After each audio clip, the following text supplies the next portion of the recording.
ఒక్క తెలుగుదేశం మంత్రులే కాదు, అందరు మంత్రుల మీద పర్ఫార్మెన్స్ మీద మాట్లాడినట్టే భావించవలసి ఉంటుంది. మీరు అడిగిన మొదటి క్వశ్చన్కి. రెండవది, మీరేమన్నారు, మెయిల్స్ బయట పెట్టివచ్చు కదా, అందరికి తెలుస్తుంది కదా అన్నారు. మీరు చెప్పినంత తేలిక కాదు అది. ఎందుకంటే రైట్ టు ప్రైవసీ యాక్ట్ వస్తుంది, సుప్రీంకోర్టు జడ్జిమెంట్ కూడా ఉంది, లీగల్ కాంప్లికేషన్స్ ఉంటాయి. కాబట్టి ప్రభుత్వం తెలియక కాదు, ఆలోచన లేక కాదు, చాలా దీర్ఘంగా ఆలోచించి ప్రతి అడుగు వేస్తుంది ఈ కూటమి ప్రభుత్వం. ఇది గమనించాలి. అయితే మంత్రుల పర్ఫార్మెన్స్ మీద సీఎం గారు మాట్లాడడం అన్నది నేను వ్యక్తిగతంగా చాలా ఇష్టపడ్డాను. ఎందుకు అంటే పర్ఫార్మెన్స్ అందరికీ ఇంపార్టెంటే.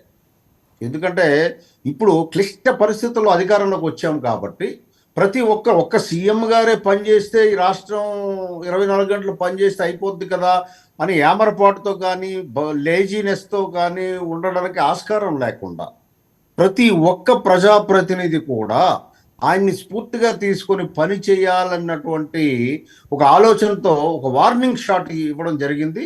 దానివల్ల వాళ్ళు సరిదిద్దుకుంటారు, అది మంచిదే.